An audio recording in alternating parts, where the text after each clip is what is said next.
Dominasan, welcome back to my channel. Di video kali ini saya pengen ngebahas seputar mata minus. Apakah bisa ke Jepang? Jawabannya adalah bisa.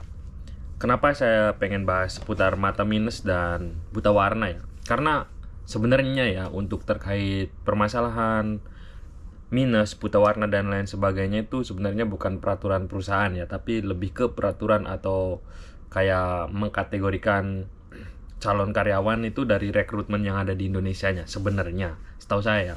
Soalnya saya udah ngebantu beberapa rekan dan diri saya pribadi juga ya. Ketika saya pindah atau melihat lowongan-lowongan kerja di Jepang itu sebenarnya tidak ada yang persyaratannya itu tidak minus ataupun tidak buta warna gitu.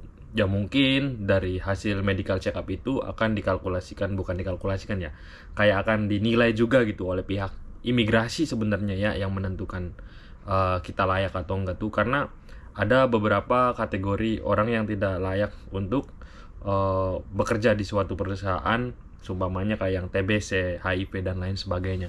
Cuman untuk mata yang minus dari sekian banyak loker atau lowongan kerja yang saya dapat atau tempat kerja yang saya pernah kerja dan tempat kerja yang pernah istri saya kerja, kebetulan kita berdua itu udah beberapa kali pindah perusahaan ya.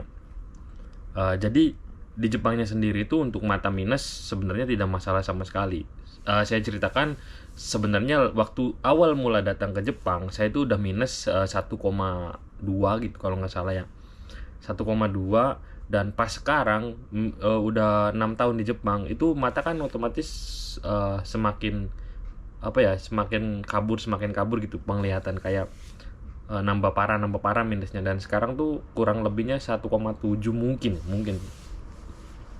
Soalnya saya ngerasa itu udah kurang jelas ngelihat huruf-huruf gitu, karena mungkin permasalahan sering nonton uh, ngeliatin HP, laptop dan lain sebagainya gitu ya. Cuman yang jelas mata minus tidak masalah sama sekali bagi perusahaan Jepang. Yang penting istilahnya masih bisa ngeliat gitu, nggak bener-bener buta gitu.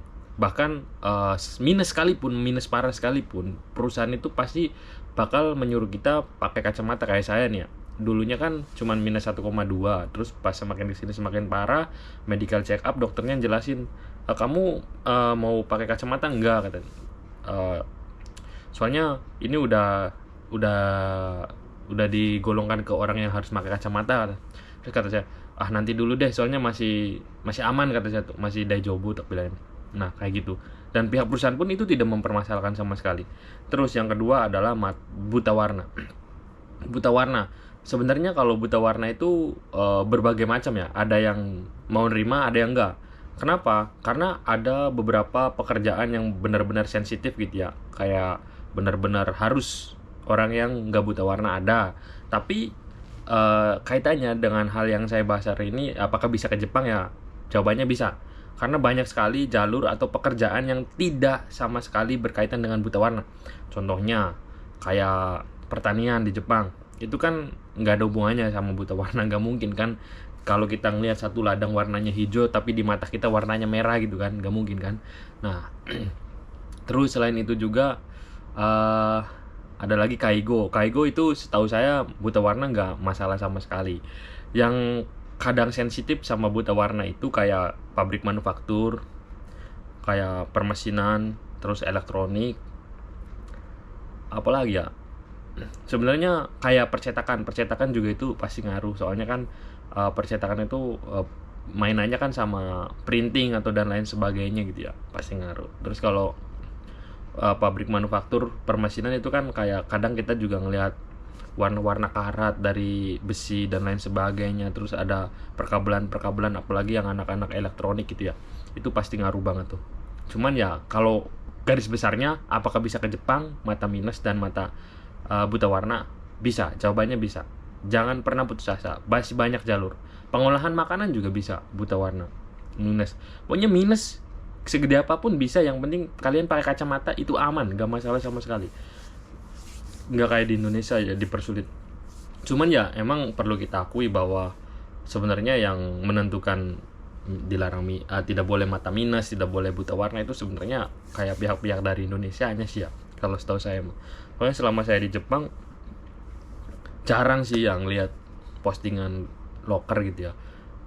Mata tidak boleh minus misal, tidak boleh buta warna, jarang banget, hampir nggak ada mungkin ya, jarang lah, sedikit mungkin kalaupun ada.